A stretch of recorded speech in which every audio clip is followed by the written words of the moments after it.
The bottle of pills felt heavier than it should in Jonathan Pierce's trembling hands. 28 years old, worth $3 billion, and he couldn't even stand up to reach the top shelf in his own kitchen. The irony wasn't lost on him. 3 months ago he had been running marathons and climbing mountains. Now he stared at these white pills that promised to end the constant reminder of what he'd lost. His wheelchair sat in the middle of his massive living room, surrounded by luxury he could no longer enjoy. The floor-to-ceiling windows overlooked the city where his tech company's headquarters dominated the skyline.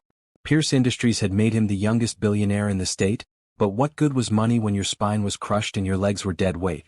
The accident played in his mind like a broken record. A drunk driver had run a red light while Jonathan was crossing the street after a late business meeting. The doctors had been gentle but clear: complete spinal cord injury at L1. No feeling, no movement below the waist. No hope of recovery. He had fired 6 caregivers in the past month. Each one looked at him with pity, spoke to him like a child, or worse, treated him like a paycheck. The agency had called this morning with a warning: one more dismissal and they'd stop sending people. Jonathan didn't care. He was done fighting. The doorbell rang, echoing through his empty mansion. Jonathan ignored it, focusing on the pills. The ringing continued, followed by firm knocking. Through the intercom, a warm voice called out. "Mr. Pierce? I'm Denise Washington from Henderson Care Services. I'm here for the afternoon shift." Jonathan pressed the speaker button with more force than necessary. "I didn't request anyone. Go away." "Yes, sir, you did. The agency sent me because your previous caregiver left unexpectedly. I'm not leaving until we talk face to face." There was something different in her voice: no pity, no hesitation, just quiet determination. Jonathan found himself curious despite his despair. He pressed the button to unlock the front door and wheeled himself toward the entrance. The woman who walked through his door was not what he expected. Denise Washington was beautiful in a natural, effortless way that caught him off guard. Her dark skin glowed with health, and her eyes held a strength that made him want to look away. She wore simple scrubs and carried a small bag, but she moved through his expensive foyer like she belonged there. "Mr. Pierce," she said, extending her hand. "I'm Denise. I'll be taking care of you starting today." Jonathan didn't take her hand. "I don't need anyone taking care of me. You can leave now." Denise studied him for a moment, then pulled up a chair and sat down so they were at eye level. "I can see you're hurting. Pain makes people push others away. But I'm not going anywhere. I'll fire you just like the others.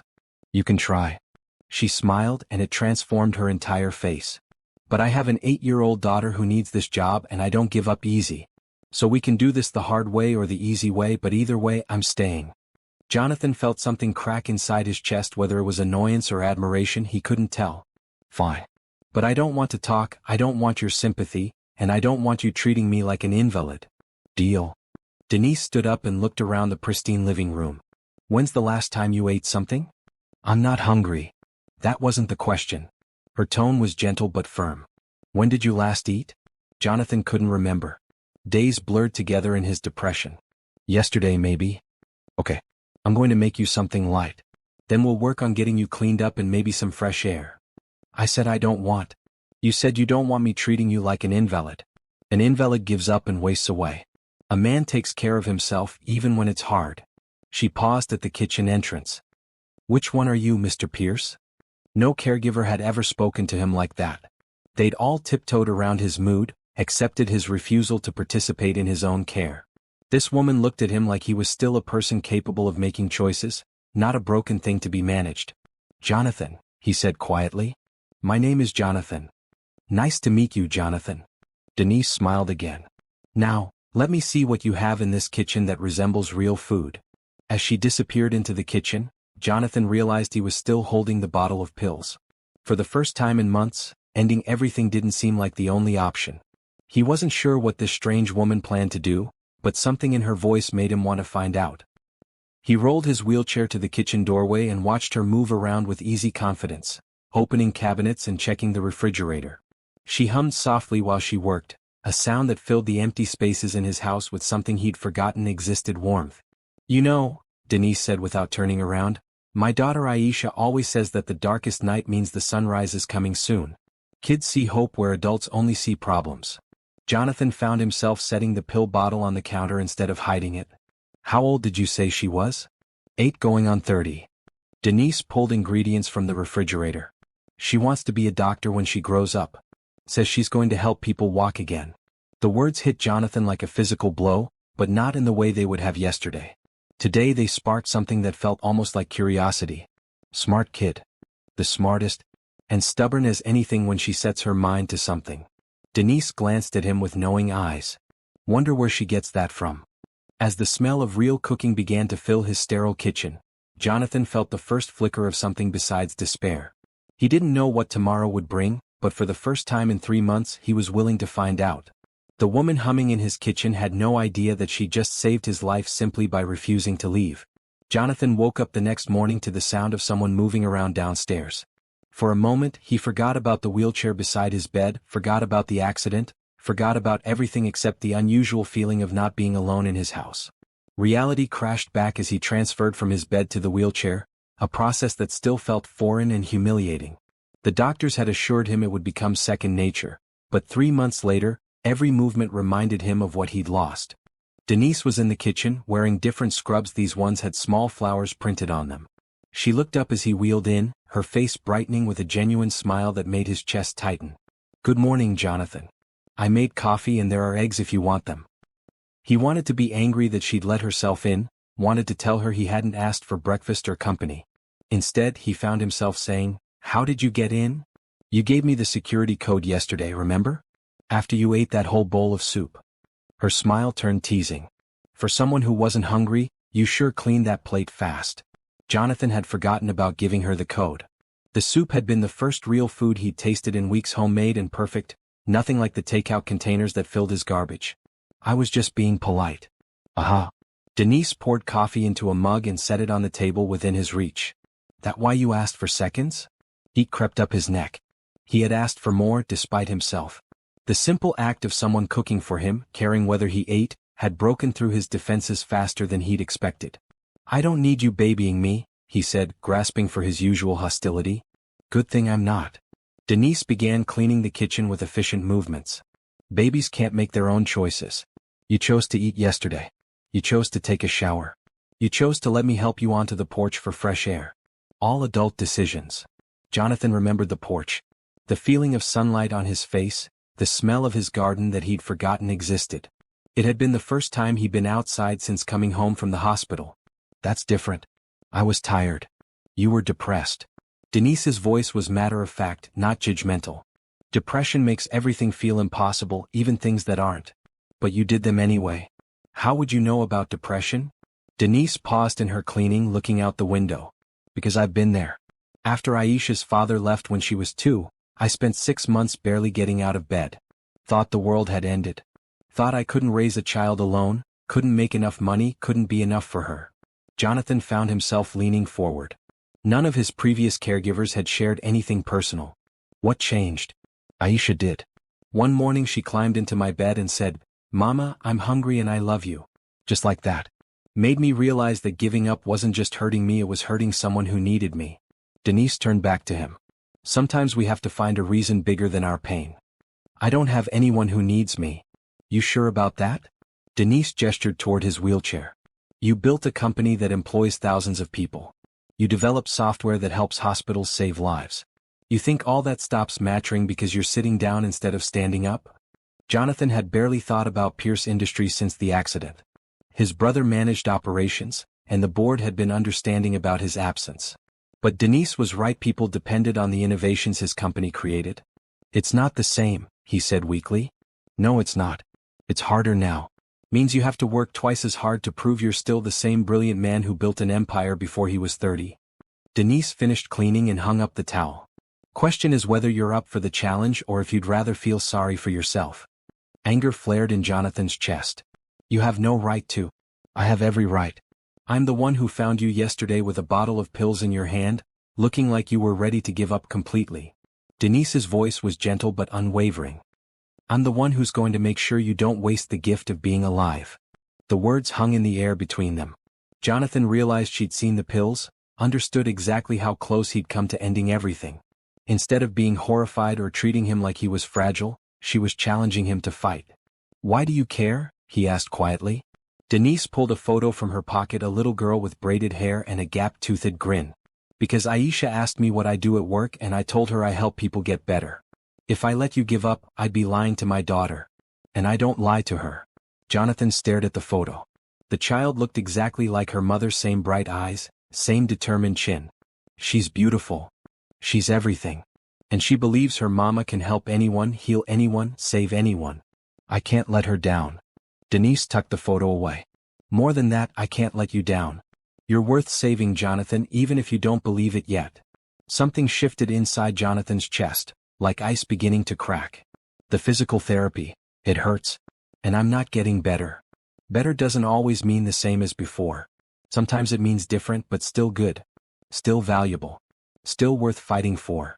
Jonathan looked at his useless legs, then back at Denise's steady gaze. What if I can't do it? What if I'm not strong enough? Then I'll be strong enough for both of us until you remember how. Denise moved to the refrigerator and pulled out ingredients. Now, what do you want for lunch? And don't say you're not hungry. We both know that's not true anymore. Despite everything, Jonathan felt his mouth curve into what might have been a smile.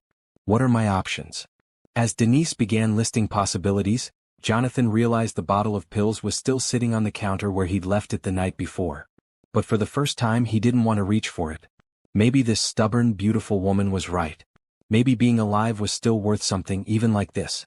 2 weeks later, Jonathan found himself looking forward to Denise's arrival each morning. She came at 8 sharp, always with coffee already made and a plan for the day that somehow never felt like therapy, even though that's exactly what it was. Today she wheeled him out to his neglected garden, where weeds had taken over the flower beds he'd once maintained himself.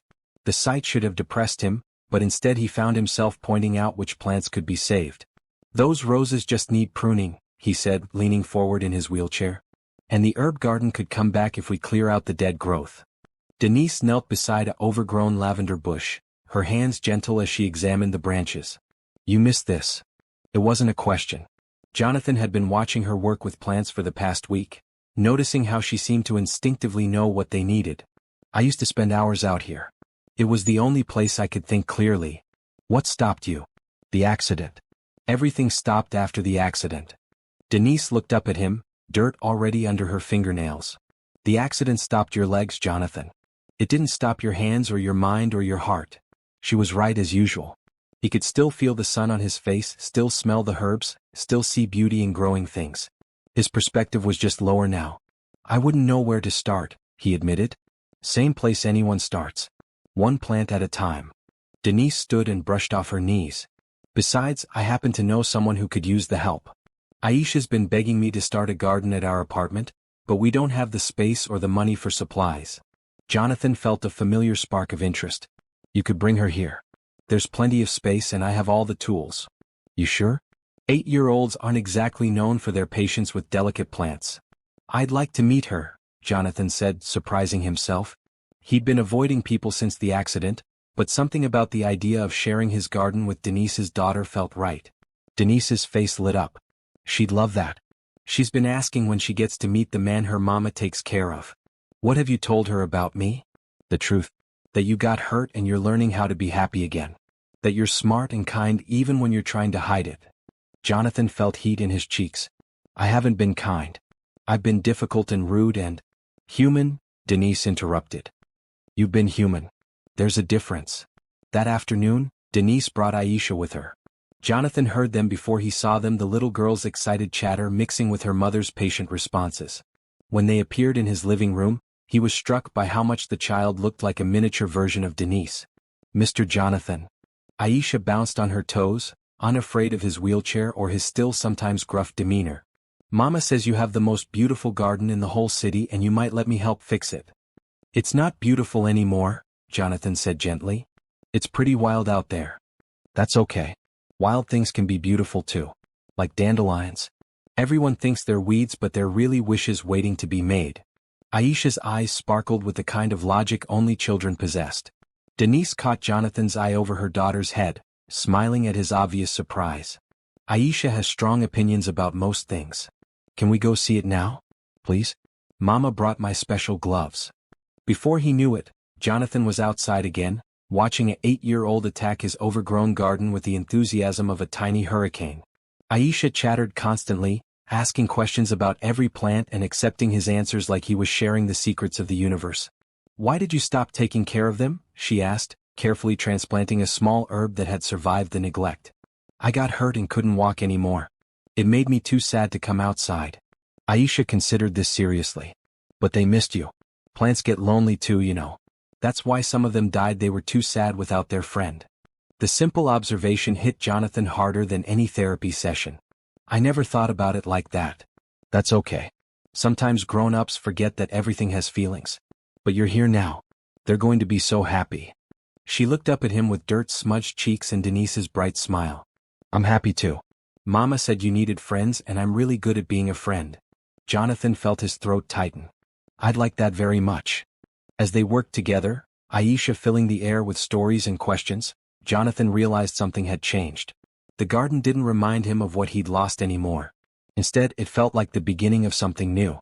When Denise called them in for dinner, Aisha skipped ahead while Jonathan moved his wheelchair slowly, reluctant to end the day. "Thank you," he said as Denise fell into step beside him. "For what?" "For sharing her with me. For bringing life back into this place." Denise's hand briefly touched his shoulder. "She likes you. Says you're not scary like she thought you'd be." "She thought I'd be scary?" "Well, Mama comes home pretty tired some days talking about this stubborn man who won't eat his vegetables or do his exercises." Denise's tone was teasing. "But today she met a man who knows the difference between basil and oregano and who listens when she talks about dandelion wishes." Jonathan looked back at his garden, where small sections were already beginning to show signs of care. "I haven't felt useful in months." "You've always been useful. You just forgot how to see it." As they entered the house, Aisha already setting the table without being asked, Jonathan realized Denise was right again. He was the same person he'd been before the accident, just sitting down instead of standing up. For the first time since his world had changed, that felt like enough. 3 weeks into their routine, Jonathan noticed that Denise sometimes arrived with shadows under her eyes and worry lines that hadn't been there the day before. She never complained, never let it affect her work, but he was learning to read her expressions. This morning she was later than usual and moving more slowly. Aisha wasn't with her, which was unusual for a Saturday. "Everything okay?" he asked as she hung up her jacket. "Fine," she said automatically, then caught his look. "Aisha has a fever. She's staying with Mrs. Chin next door, but I don't like leaving her when she's sick." "Why didn't you call in?" "I could have managed for one day." Denise gave him a look that was both grateful and exasperated. "Because I need this job, Jonathan. Single mothers don't get sick days for their kids." The casual way she said it made his chest tight. He'd never thought about the financial pressure she must be under, working multiple jobs to support herself and Aisha. While he worried about his company's stock prices, she worried about making rent. "How sick is she?" "Just a cold probably. But she feels awful and wants her mama." Denise's voice caught slightly. "She's never been good at being sick alone." Jonathan made a decision. "Bring her here." "What?" "Bring Aisha here. She can rest in one of the guest rooms upstairs, and you'll be able to check on her while you work. The house is big enough that she won't bother anything." Denise stared at him. "I can't ask you to." "You're not asking. I'm offering." Jonathan moved his wheelchair closer to her. "She's 8 and she's sick and she wants her mother. Bring her here." "Jonathan, that's too much. You don't sign up to have a sick child in your house just because." "Because what?" "Because I care about both of you." The words came out more intense than he'd intended. "Denise, you've spent a month taking care of me. Let me help you take care of her." 20 minutes later, a very pale and quiet Aisha was curled up in the guest room that overlooked the garden, surrounded by soft pillows and with cartoons playing on the large TV. Jonathan had moved his laptop to the nearby sitting area so he could work while staying close enough to help if needed. "You don't have to babysit her," Denise said, checking Aisha's temperature again. "I can bring her soup and medicine between your exercises." "I want to." Jonathan surprised himself with how true that was. "Besides, she's excellent company. Much more interesting than quarterly reports." Aisha, overhearing, gave him a weak smile. "Mama says you're working on important business stuff. Nothing more important than making sure you feel better." As the day progressed, Jonathan found himself genuinely enjoying the role of caretaker. He brought Aisha iced chips when her throat hurt, read her stories when she couldn't sleep, and even convinced her to eat a little soup by making airplane noises with the spoon. "You're good with her," Denise said that evening as they watched Aisha sleep peacefully. "She's easy to love." The words hung in the air between them. Denise looked at him with something in her eyes that made his heart race. Jonathan, she started then stopped. You don't have to do all this. The job doesn't require. This isn't about the job. He moved his wheelchair closer to where she sat beside Aisha's bed. This is about caring what happens to you. Both of you. Why? The simple question deserved an honest answer. Because you saved my life. Because you see me as more than my limitations. Because watching you with Aisha makes me remember what love looks like. Denise's breath caught. Jonathan. I know this is complicated. I know I'm not the same man I was before the accident. But what I feel for you, for her, that's the most real thing in my life right now. You think being in a wheelchair makes you less of a man? Denise's voice was soft but fierce. Because if that's what you think, you're wrong. You're the strongest person I know. I can't give you the life you deserve. I can't even walk beside you. I don't need you to walk beside me. I need you to be with me, whatever that looks like. She reached for his hand. But I do need you to understand something. Aisha and I aren't a charity case. If this is just you feeling grateful. It's not. Jonathan squeezed her fingers. It's me falling in love with a woman who's braver and more beautiful than anyone I've ever met. It's me wanting to be the kind of man who deserves a place in your life. Aisha stirred in her sleep, and they both turned to watch her. She looked so small and vulnerable, but Jonathan could see Denise's strength in the set of her jaw even while dreaming. She needs stability, Denise whispered. She's been disappointed by adults before. I won't disappoint her. I won't disappoint you. How can you promise that? Jonathan looked around the room at the child sleeping peacefully in his guest bed, at the woman whose hand fit perfectly in his, at the life he was slowly building from the ruins of his old one. Because losing you both would be worse than the accident. And I've already survived the worst thing I can imagine. Denise studied his face for a long moment. This is crazy. We're from completely different worlds. Maybe. But in the world we're building together, that doesn't matter. She leaned over and kissed his forehead, gentle and warm. We'll take it slow. For Aisha. For Aisha, he agreed, though every cell in his body wanted to promise her everything right now. As they sat together in the quiet room, watching the little girl sleep, Jonathan realized he'd found something he didn't even know he was looking for: a family. Not the one he'd planned, but the one he needed. A month had passed since that day with sick Aisha, and the dynamic in Jonathan's house had shifted completely. What started as professional care had evolved into something that felt remarkably like a family routine. Denise still officially worked as his caregiver, but now she brought Aisha most days after school. The little girl would do her homework at the kitchen table while her mother helped Jonathan with his physical therapy, then they'd all work in the garden together before dinner. Tonight was different though. Aisha was having a sleepover with a school friend, leaving Jonathan and Denise alone for the first time since they'd acknowledged their growing feelings. They sat on the back porch, watching the sunset paint the sky in soft oranges and pinks. The garden had transformed under their joint care: neat rows of vegetables, flourishing flower beds, and herbs that filled the evening air with their fragrance.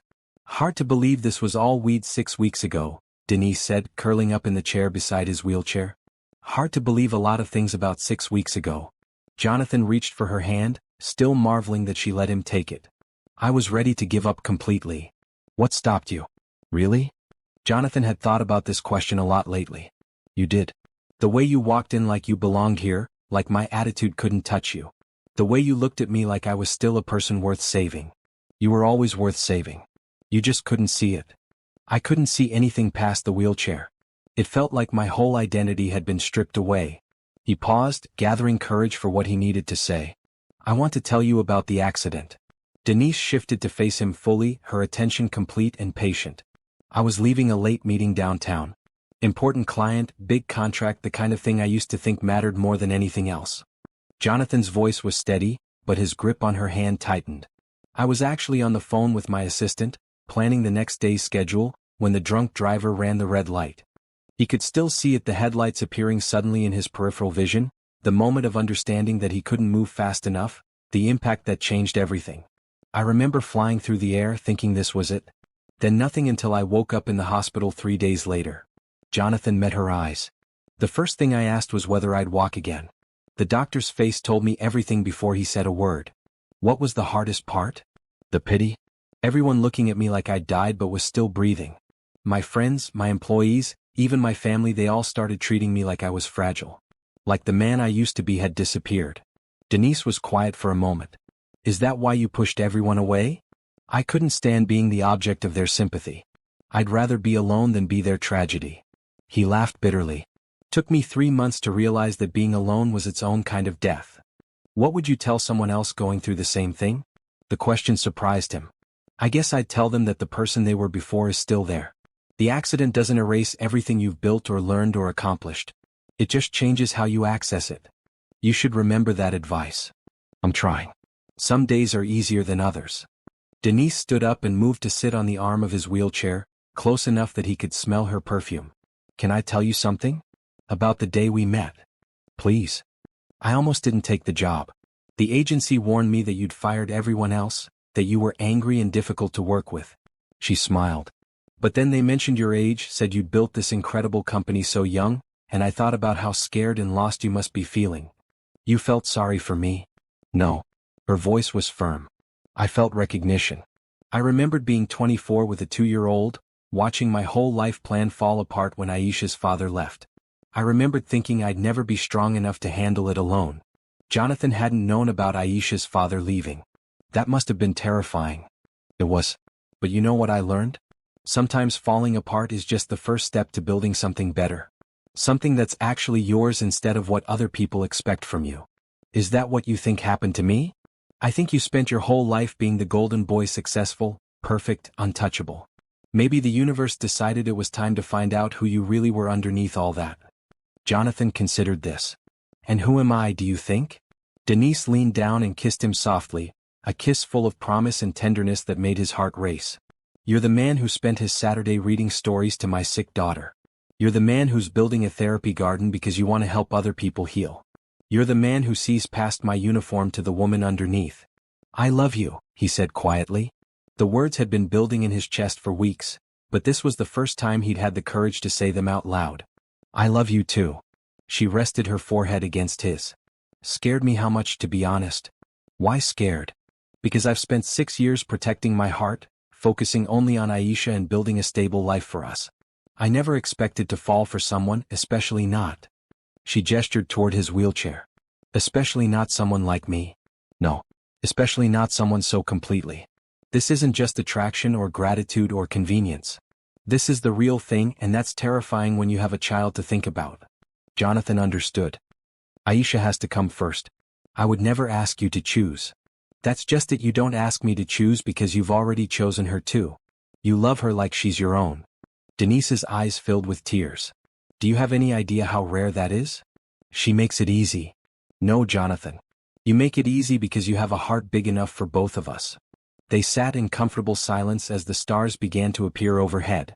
The garden around them hummed with evening sounds, crickets, the distant splash of the fountain, the rustle of leaves in the breeze. I have something to ask you, Jonathan said finally. About Aisha's school. Denise tensed slightly. What about it? I know it's not in the best district.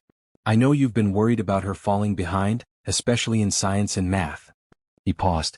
There's a private school about 15 minutes from here. Excellent academics, small classes, really good programs for gifted kids like Aisha.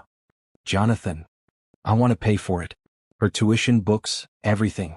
As a gift, not as charity. I can't let you do that. Why not? Because it's too much. Because I need to be able to provide for my own daughter. Jonathan turned his wheelchair to face her directly. What if I told you I wasn't doing it for you? What if I told you I was doing it because Aisha deserves every opportunity, and I have the means to give them to her? It would still be too much. Denise, I have more money than I can spend in 10 lifetimes. Letting it sit in accounts while a brilliant little girl settles for less than she deserves, that's not noble, it's wasteful. She was quiet for a long time, and he could see her wrestling with pride and practicality. She would love it, Denise admitted finally. She's been asking me about the science lab at her friend Rachel's school. Then let me give this to her. To both of you. Why is this so important to you? Jonathan thought about how to explain it. Because I want to be part of your lives in every way that matters. I want to contribute to Aisha's future, help her become everything she's capable of becoming. I want to be a real partner to you, not just someone you take care of. You are a real partner. Then let me act like one. Let me help carry the load. Denise was crying now, but she was also smiling. She's going to be over the moon.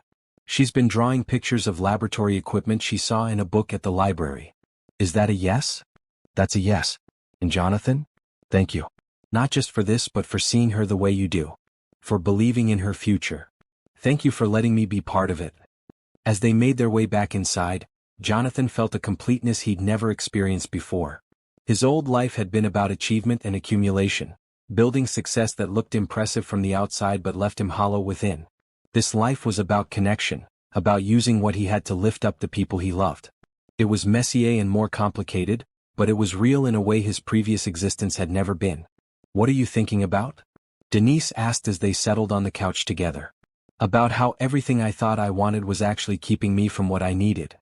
And what's that? This. Aisha. A family that chose each other instead of settling for circumstances. Denise curled up against his side, and Jonathan wrapped his arms around her, marveling at how perfectly she fit there. I love you, she whispered into his chest. I love you too. Both of you. More than I ever thought possible. Outside, the garden they'd restored together caught the moonlight, a symbol of what was possible when broken things were tended with patience and care. Inside, two people who had found each other at their most vulnerable moments held each other close, no longer afraid of what tomorrow might bring. 2 months later, Jonathan faced his biggest challenge since the accident, leaving the safety of his house and grounds for the first time. Denise had been gently pushing him toward this moment for weeks, but today Aisha had issued the invitation he couldn't refuse. Please, Mr. Jonathan. It's the spring festival at the park, and Mama said you might come watch me in the three-legged race. Aisha bounced on her toes with excitement. I already told my friends about you, and they want to meet my mom's boyfriend. The word boyfriend still sent a warm shock through Jonathan's system. In the privacy of his home, it was easy to forget about the stares and whispers that would come with being seen in public. But looking at Aisha's hopeful face, he knew he'd brave anything to be there for her. Are you sure you want me there? He asked. People might stare. Aisha looked genuinely confused. Why would they stare? Because I'm in a wheelchair. So, Mrs. Rodriguez at my old school was in a wheelchair and nobody stared at her. She was the best teacher ever. Aisha shrugged with 8-year-old logic. Besides, if people stare, I'll just tell them you're really smart and really nice and you know everything about plants. Denise caught Jonathan's eye over her daughter's head, her expression soft and encouraging. We don't have to stay long. Just long enough to cheer for Aisha's race. An hour later, Jonathan found himself at the neighborhood park, surrounded by families and children and the kind of normal, chaotic life he'd avoided for months. His anxiety spiked as people noticed his wheelchair, but something interesting happened. Most of them simply smiled and went back to their conversations. See? Nobody cares, Aisha said, skipping alongside his wheelchair as they made their way to the activity area. Oh, there's my friend Sophie. Sophie, come meet Mr. Jonathan. Before he knew it, Jonathan was surrounded by curious 8-year-olds, all asking questions about his wheelchair with the blunt honesty only children possessed. Does it hurt? One boy asked. Can you do wheelies? Asked another. Why can't you walk? This from a little girl with pigtails. It doesn't hurt, I can't do wheelies but I bet I could learn, and I can't walk because I got injured in an accident, Jonathan answered patiently. But the wheelchair lets me get around just fine. That's so cool, the pigtail girl decided. It's like having your own personal chair everywhere you go. Denise appeared at his side, slightly out of breath from chasing down registration forms. How are you holding up? Better than expected, Jonathan admitted.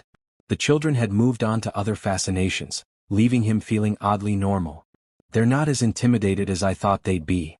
Kids see things differently than adults. They're curious instead of pitying. The three-legged race was starting, and Aisha had been paired with her friend Rachel. They lined up with the other teams, Aisha's face bright with determination and joy. She's been practicing, Denise said as they watched. In the backyard, tied to every chair and table leg she could find. She's going to do great. The race began with the expected chaos, children falling over, getting tangled, laughing hysterically as they tried to coordinate their movements. Aisha and Rachel stayed upright and focused, working together with impressive teamwork. Go Aisha! Jonathan found himself shouting, caught up in the excitement. You've got this. They didn't win. That honor went to a pair of 10-year-olds with longer legs, but they finished a respectable third place. Aisha ran over afterward, her participation ribbon clutched in her hand and dirt smudged across her cheek. Did you see us? Did you see how good we did? She threw her arms around Jonathan's neck, and he hugged her back, overwhelmed by her unself-conscious affection. You were amazing. I'm so proud of you. I'm proud of you too, she whispered in his ear. Mama said you were scared to come, but you came anyway because you love us. Jonathan's throat tightened. I do love you. So very much. As they made their way back through the park, Jonathan noticed something had changed. The anxiety that had gripped him earlier was gone, replaced by a sense of belonging he hadn't expected. Children waved at him, parents nodded politely, and several people commented on how well Aisha had done in the race. You okay? Denise asked as they reached the car. More than okay. Jonathan looked back at the park, where families were still playing and laughing in the afternoon sun. I forgot how good it feels to be part of the world. The world was always there waiting for you to come back to it. That evening, as they sat in the garden while Aisha played with her new ribbon, Jonathan felt a shift in his perspective that went deeper than just one successful outing. I want to do more, he said suddenly. More what? More everything. More time outside this house, more involvement in the community. More life. He reached for Denise's hand.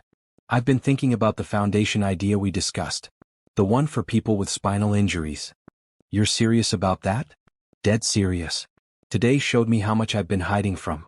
There are probably dozens of people in this city alone who are going through what I went through: the isolation, the depression, the feeling that life is over. What would the foundation do? Jonathan had been thinking about this for weeks, but today had crystallized his vision. Counseling, physical therapy, equipment assistance. But also social programs getting people out of their houses, connecting them with others who understand what they're going through. That sounds incredible. I want you to help me run it. Denise blinked in surprise. What? You're going back to school for your nursing degree anyway. This could be your practicum, your first job afterward. You understand both sides, the medical needs and the emotional ones. Jonathan, I don't have any experience running a foundation. Neither do I. We'll learn together. He brought her hand to his lips and kissed her knuckles. I can provide the funding and the vision. You can provide the heart and the practical knowledge. Together we could really make a difference. Aisha looked up from where she was showing her ribbon to the flowers. Are you going to help people like Mr. Jonathan? We're thinking about it, baby. You should. Mr. Jonathan was really sad when I first met him, but now he's happy. Everyone should get to be happy. Jonathan and Denise exchanged looks over the little girl's head. Out of the mouths of babes. What do you think? Jonathan asked. Ready to change some lives? Denise smiled, the expression full of love and possibility. With you? I'm ready for anything. As the sun set over their garden, Jonathan realized that his accident hadn't ended his story, it had just been the beginning of a new chapter. One filled with love, purpose, and the kind of hope he'd thought was lost forever. 3 months later, the Pierce Foundation for Spinal Injury Support held its first group meeting in what used to be Jonathan's formal dining room. The mahogany table had been replaced with a circle of comfortable chairs, and the crystal chandelier cast warm light over 8 people in various stages of recovery from spinal injuries. Jonathan looked around the circle, amazed at how far they'd all come. There was Patricia, a grandmother who'd fallen off a ladder, Marcus, a young construction worker hurt on the job, and Sarah, a college student whose car had been hit by a drunk driver. Each person had a story and each story mattered. Before we start today, Jonathan said, I want to share some good news. The foundation has received approval to partner with the city's rehabilitation center. Starting next month, we'll have access to their pool and gym facilities twice a week. A cheer went up from the group. Access to proper equipment had been a major barrier for many members. How did you manage that? Patricia asked.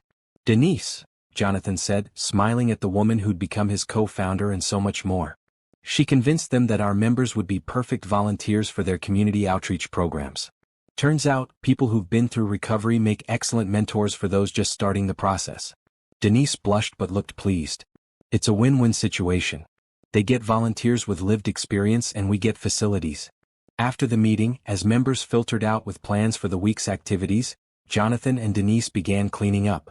This had become their routine foundation work in the morning, physical therapy in the afternoon, family time in the evening. I have something to tell you, Denise said, stacking chairs with efficient movements. Good something or bad something? Good something. Great something actually. She paused, suddenly looking nervous. I got my acceptance letter today. For the accelerated nursing program at the university. Jonathan dropped the papers he was holding. Denise, that's incredible. When do you start? Fall semester. It's a 2-year program, but I'll graduate with my RN and be able to specialize in rehabilitation nursing. Her smile was radiant. I never thought I'd be able to afford a 4-year degree, but with the scholarship you helped me apply for. Hey. Jonathan wheeled over to her and took her hands. You earned that scholarship with your grades and your essay. I just knew people who could point you toward the application. Still, none of this would be possible without you believing in me. I believe in you because you're brilliant and capable and destined for amazing things. He pulled her down for a kiss. I'm so proud of you. There's something else. What? The program has an option to do part of the clinical work here with the foundation. If we become an official training site, I could do my practicum with our members while finishing my degree. Jonathan's mind raced with the possibilities. That would be perfect. You'd get hands-on experience with exactly the population you want to serve, and our members would benefit from having more trained care available. You think we're ready for that kind of expansion? With you leading the clinical side? Absolutely. That evening, they celebrated with takeout from Aisha's favorite restaurant and ice cream sundaes in the garden. Aisha had started at her new school the month before and was thriving in ways that took Jonathan's breath away.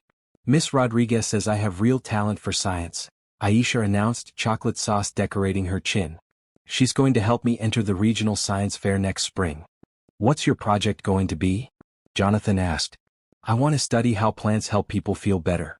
Like how working in gardens makes people happy and helps them heal faster. She looked between her mother and Jonathan with 8-year-old seriousness. I figured I could use your foundation people as test subjects. If that's okay. Jonathan and Denise burst into laughter. Did you just propose using our foundation members for your science experiment? Denise asked. It would be good for them too. They could help me with the research and I could help them feel better. It's like, what do you call it? Mutual beneficial. Mutually beneficial, Jonathan corrected, still chuckling. And you're absolutely right. I think our members would love to be part of a real scientific study. Really? You're not just saying that because you love me? I'm saying it because you're a brilliant scientist in the making, and because you've already figured out one of the most important principles of research, making sure your work helps people. Aisha beamed and went back to her ice cream, already lost in plans for her experiment. She gets that from you, Jonathan said quietly to Denise. What? The instinct to help people. The way she sees problems and immediately starts thinking of solutions. She gets it from both of us now, Denise replied. She watches you with the foundation members, sees how you listen to them and figure out what they need. You're teaching her that having resources means having responsibility. Jonathan looked around his garden, where raised beds made the plants accessible to wheelchairs and where several foundation members had started coming to work through their own recovery. This space that had once represented his isolation had become a symbol of community and healing. I want to ask you something, he said, suddenly nervous. What? About the future. About us. He reached into his pocket and pulled out a small velvet box. About making this official. Denise's eyes went wide. Jonathan. I know this isn't the most romantic setting with ice cream bowls and an 8-year-old covered in chocolate sauce. But this is our life, messy and real and perfect in its imperfection. He opened the box to reveal a simple, elegant ring. Denise Washington, will you marry me? Will you let me be Aisha's father and your partner in everything that matters? Aisha, who had been listening with growing excitement, dropped her spoon. Are you proposing? Are we going to be a real family? We're already a real family, Jonathan said, his eyes never leaving Denise's face. I'm just asking if we can make it legal. Denise was crying now, but she was also laughing. Yes. Yes, of course, yes. As Jonathan slipped the ring onto her finger, Aisha launched herself at both of them, covering them in sticky hugs and happy tears. This is the best day ever, she announced. Wait until I tell Sophie at school. She said people in wheelchairs couldn't get married, but I knew she was wrong. People in wheelchairs can do anything other people can do, Jonathan said, holding his new family close. Including live happily ever after. The engagement brought changes Jonathan hadn't expected. While their private life remained much the same, foundation work, family dinners, evenings in the garden, the outside world suddenly seemed very interested in their relationship. A local newspaper picked up the story of the billionaire CEO and his caregiver getting engaged, and the coverage, while mostly positive, made both Jonathan and Denise uncomfortable with its focus on their differences rather than their connection. Listen to this, Denise said, reading from her phone as they sat in his office reviewing foundation applications. Local tech mogul Jonathan Pierce has announced his engagement to Denise Washington, a single mother who began working as his caregiver following the accident that left him paralyzed. The couple plans to continue their collaborative work with the Pierce Foundation for Spinal Injury Support.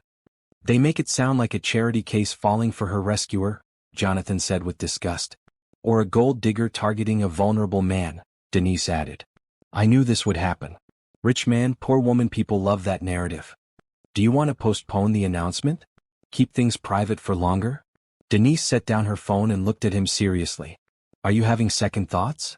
About marrying you? Never. About subjecting you and Aisha to public scrutiny? Maybe. Jonathan, I've been getting scrutinized my whole life. Single black mother, working multiple jobs, living in subsidized housing. People have always had opinions about my choices. She moved her chair closer to his wheelchair. The difference is, now I have someone who loves me enough to worry about protecting me from it.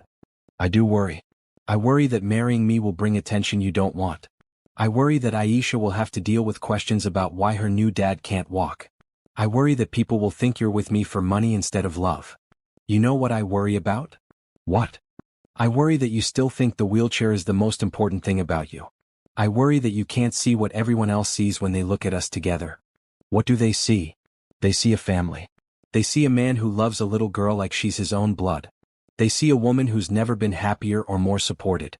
They see two people who make each other better. Denise reached for his hand. The people whose opinions matter see love, Jonathan. The rest is just noise.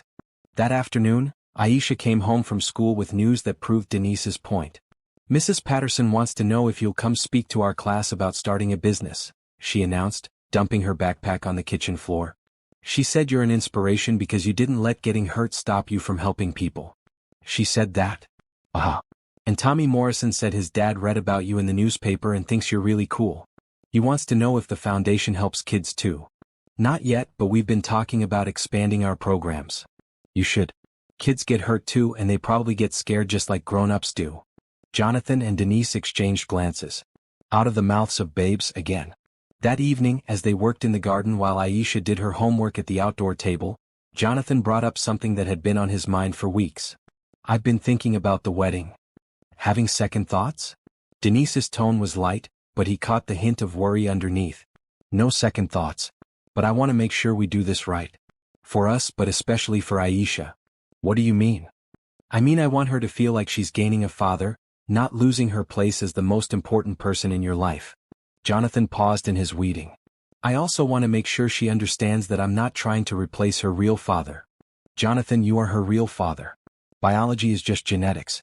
Family is about choice and commitment and showing up every day. Her biological father might not see it that way.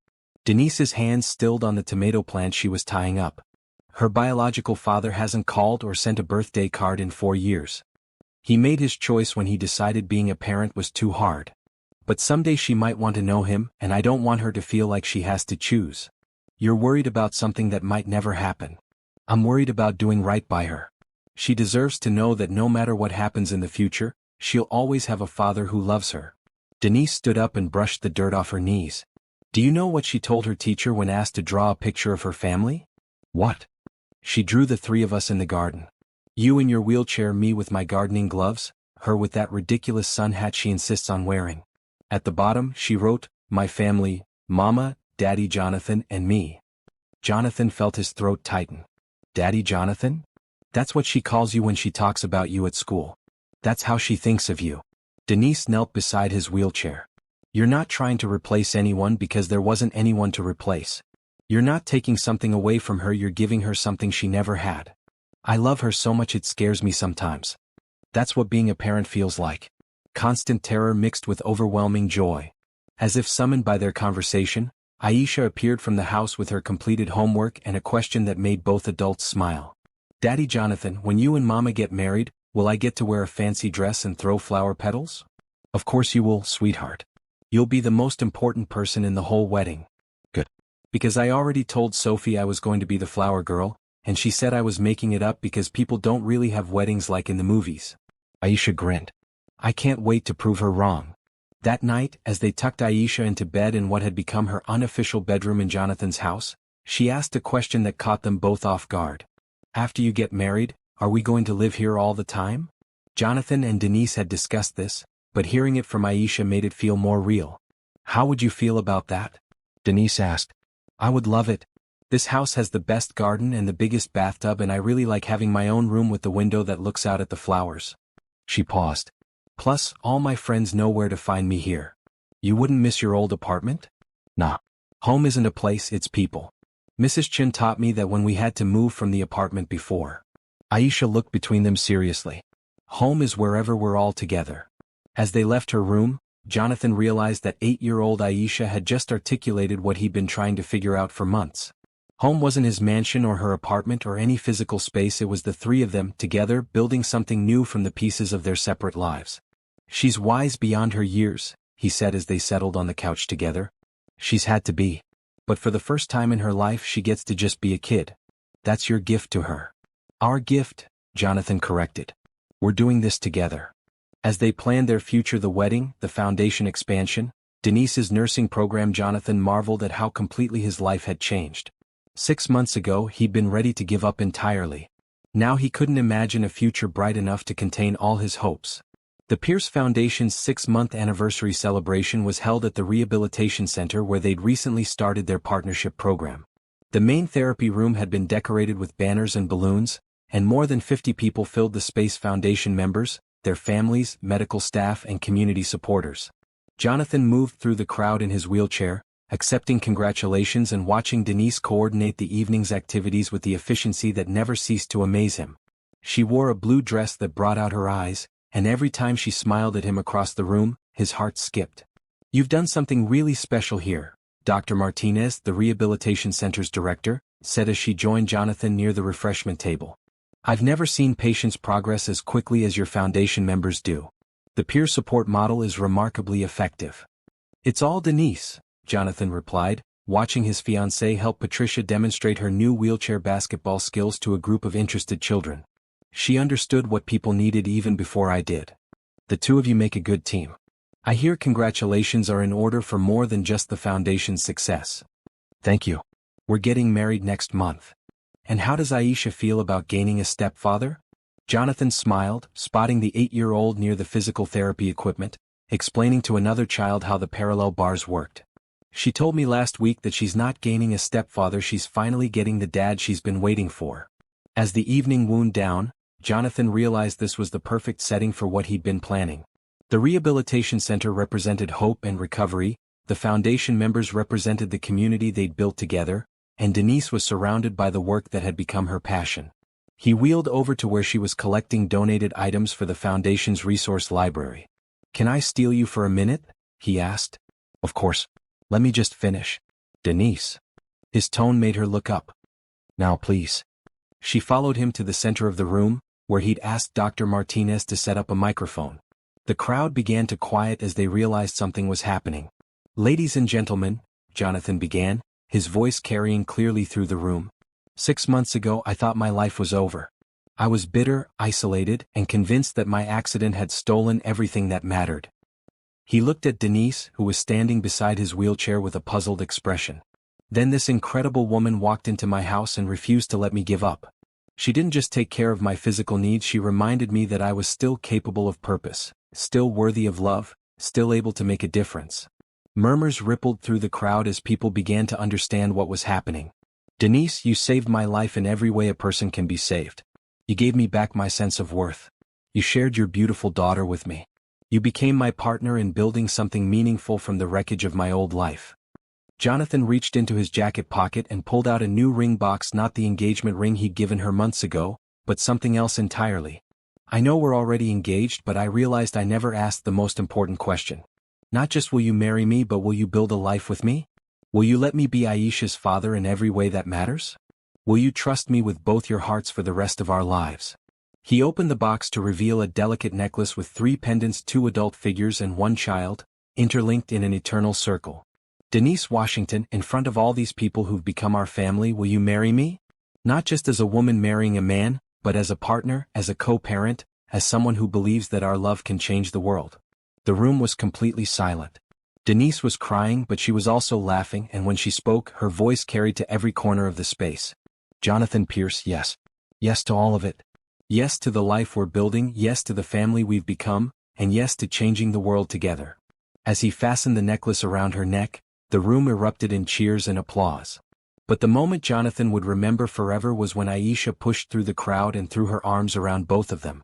"Does this mean we're officially a family now?" she asked, loud enough for everyone to hear. "We've been officially a family since the day you decided to trust me," Jonathan said, lifting her onto his lap. "This just means everyone else knows it too." Patricia wheeled over with tears in her eyes. "I've been coming to this center for 2 years, and I've never seen anything as beautiful as what you three have built together."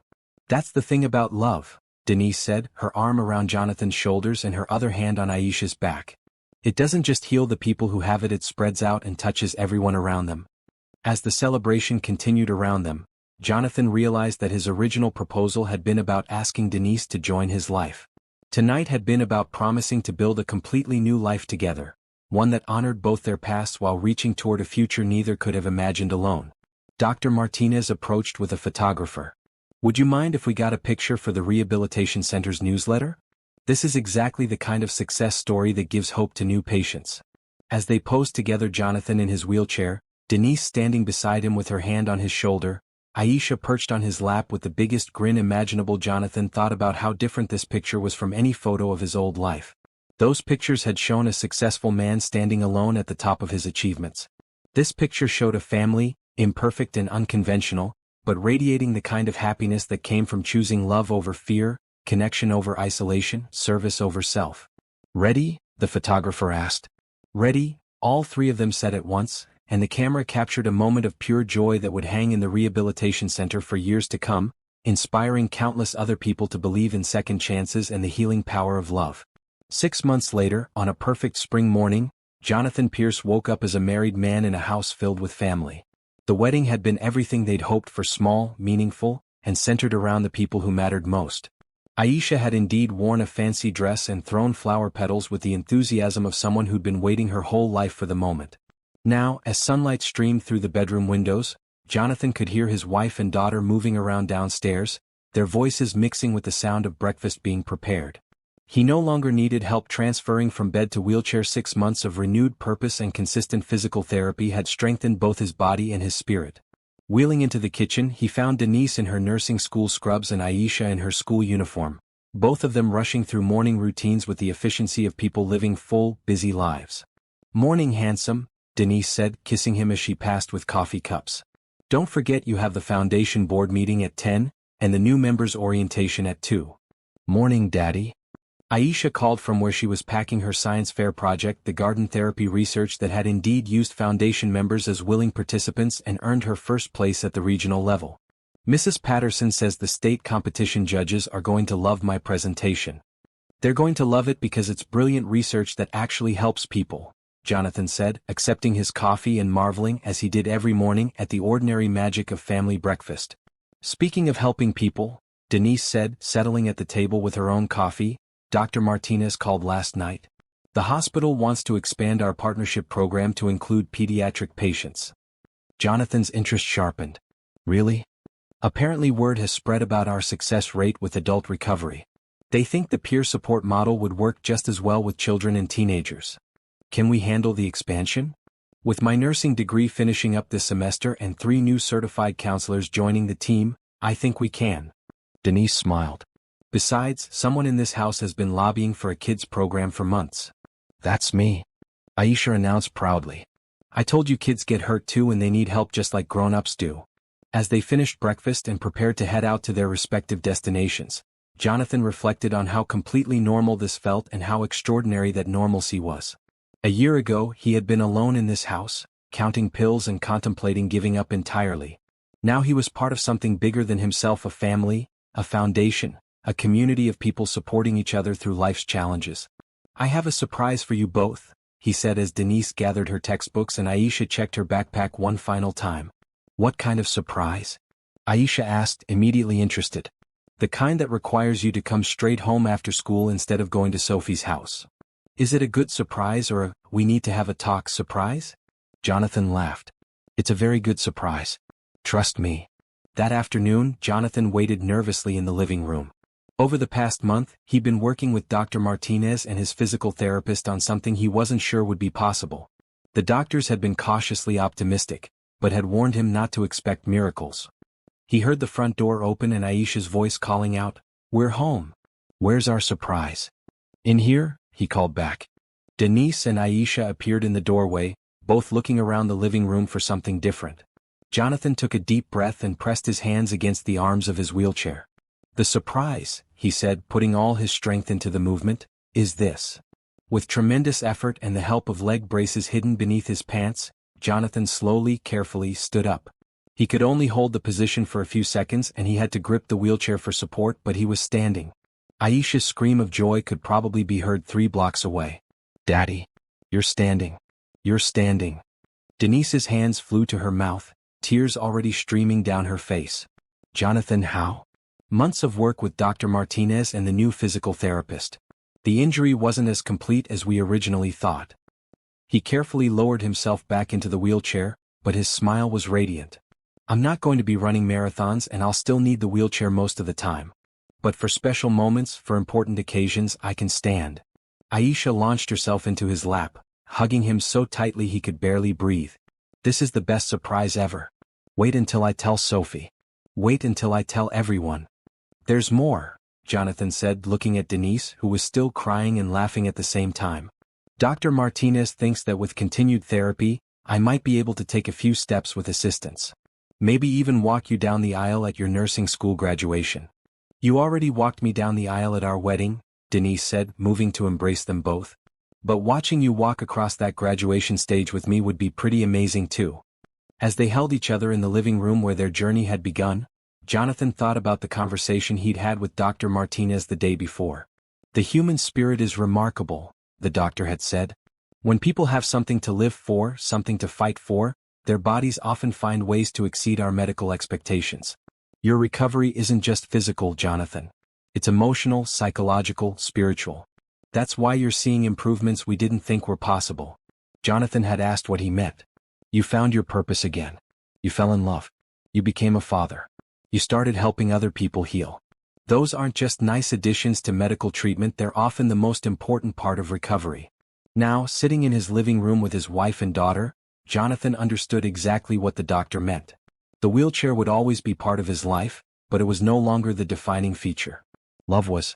I have something to tell you both too, Denise said, settling onto the couch beside Jonathan's wheelchair. I got a call today from the university. They want to offer me a position after I graduate heading up their new rehabilitation counseling program. Denise, that's incredible. It gets better. They want the program to be based here, working with our foundation. We'd be training the next generation of counselors and therapists right here in our community. Aisha looked back and forth between her parents. Does this mean we're going to help even more people? So many more people, Jonathan confirmed. Kids, adults, families, anyone who needs to remember that their life isn't over just because it's different than they planned. That evening, as they worked in the garden that had become a symbol of growth and renewal for so many people, Jonathan watched his family with a heart full of gratitude. Denise was helping Aisha plant seeds for the summer vegetables, both of them laughing as they got more dirt on themselves than in the planting holes.